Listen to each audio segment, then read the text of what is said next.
Quoi? Oh putain, les cons, ils font un nouvel Halloween. Oh putain. Ah, j'ai dit que j'arrêtais les vidéos, mais là... Ah, j'adore Halloween. Ouais, mais non, t'as dit que t'arrêtais. Enfin, une petite dernière peut-être juste sur la route. Et en plus, je sais pas, Halloween, ça m'obsède. J'ai genre l'air dans la tête qui me tourne tout le temps, quoi. Oh, tu veux bien arrêter, s'il te plaît? Bon, allez, tu sais quoi? J'y vais. Si j'ai rien à dire, j'ai rien à dire. Si j'ai un truc à dire, j'ai un truc à dire.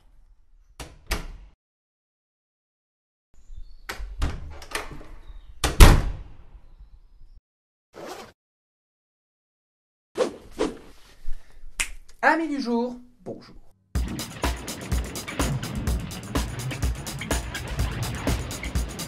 Aujourd'hui, nous parlons du nouveau film de la franchise d'Halloween qui prend le parti pris audacieux d'effacer 40 ans de continuité, pour le meilleur comme pour le pire, en se positionnant comme suite directe à l'original, véritable chef-d'œuvre du genre créé par l'inégalable John Carpenter. David Gordon Green nous arrive donc aujourd'hui avec cette suite directe du premier Halloween qui s'intitule Halloween. Attention, David, à quand même pas confondre l'audace et l'irrespect, quand même.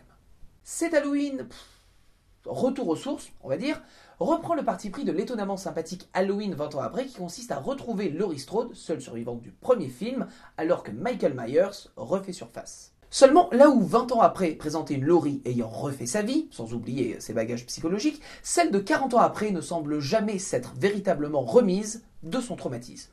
Bon, avant de passer à la critique même, notons que Carpenter aurait lui-même adoubé le film. Je dis aurait parce que, de son propre aveu, il aime bien juste toucher le chèque de droit et être tranquille. Donc, le fait que le mec valide le film, ça veut pas non plus dire grand-chose, on va dire. Un peu comme, vous savez, James Cameron qui disait que Terminator Genesis était génial. Toutefois, notons que John Carpenter, avec son fils, Cody, signe la bande originale du film qui, honnêtement, vaut le détour. C'est vraiment l'un des points forts du métrage. Et donc, que vaut cet Halloween nouveau? Eh ben, pas grand-chose. Vous êtes surpris? Moi, pas particulièrement. Je voulais être surpris, mais je l'ai pas été. Pourtant, le film est plein de bonnes idées, notamment un plan séquence vraiment sympa, des hommages intelligents, ainsi qu'une séquence avec un détecteur de mouvement vraiment sympa. Mais ne vous y méprenez pas, nous sommes face à une suite style Halloween 4, genre une suite de base, mais version deluxe, parce qu'il y a Jamie Lee Curtis. Ce qui est toujours un plus. L'une des raisons pour lesquelles ce film est bancal, c'est parce qu'il oscille beaucoup entre remake et suite. En gros, nous avons ici le Star Wars épisode 7, Le Réveil de la Force, format slasher. Vous vous souvenez que J.J. Abrams n'avait pas eu les burnes de faire un film vraiment original et pour froisser personne, il avait en gros remaké l'épisode 4, Un Nouvel Espoir, pour nous offrir ce nouveau Star Wars. Et ben c'est un peu ce qui se passe ici. Parce qu'en gros, le metteur en scène et son pote Danny McBride, qui ont réalisé des trucs genre la série Vice Principal, ce qui est très sympa, mais c'est une série comique qui n'a aucun rapport, c'est des fans de Carpenter. Ce qui fait que les mecs, quand ils arrivent sur le matériau de base, à mon avis, ils devaient se chier dessus, ce qui est compréhensible.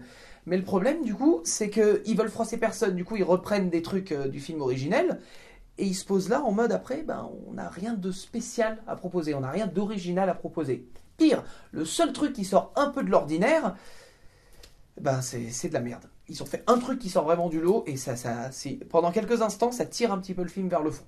C'est vous dire. Le premier acte est mou et prévisible, le second est totalement classique, on l'a déjà vu 1 million de fois, seul le troisième est vraiment sympathique. On regrettera vraiment un manque d'ambition. Je veux dire, prenons par exemple le remake de Rob Zombie. On va pas parler du Halloween 2 de Rob Zombie qui est vraiment une chiasse, voilà, mais restons sur le premier, que j'ai pas particulièrement apprécié, mais quoi qu'il en soit, dedans, Rob Zombie a essayé des choses. Qu'on aime, qu'on n'aime pas, mais il a essayé. Et ça, c'est quelque chose que je respecterai toujours, même si j'ai pas apprécié le film. Ici, on n'a rien essayé. On n'a pas vraiment essayé. Non, on n'a pas essayé en fait. On n'a pas essayé. Mais, là où ce film-là se démarque, c'est dans son message. Je m'explique, accrochez-vous. Le message qui est développé dans ce film est aussi contemporain qu'important. En gros, c'est le film du MeToo Movement. Je développe. Depuis peu, vous le savez, un mouvement féministe libérateur né d'horreurs commises par un trop grand nombre change les règles préétablies de la société. Le film prend ça pour lui en faisant des 3 générations de femmes présentes dans le film les personnages principaux. En gros, les hommes sont pas très utiles dans le film.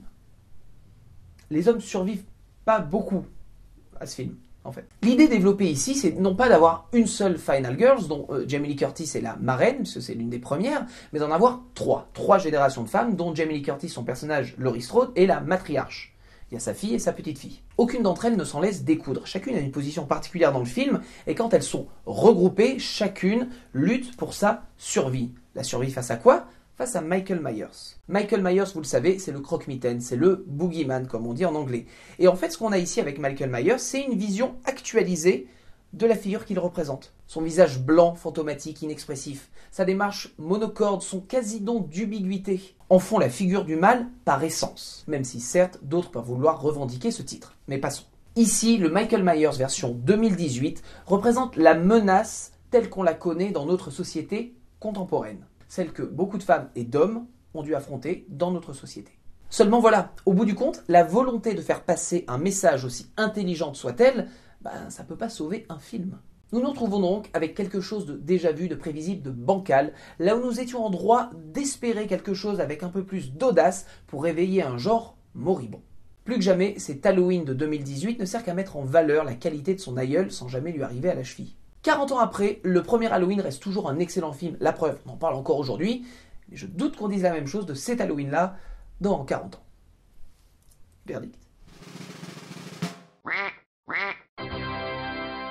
Bon, c'est bon, t'as dit ce que t'avais à dire, maintenant c'est marre. Bon, oui, bien sûr, je pourrais parler des slashers, ça m'intéresse, c'est toujours intéressant, mais... non, laisse tomber. Puis bon, du moment que tu parles de Michael Myers, y a personne qui lui arrive à la cheville, je veux dire, à part lui...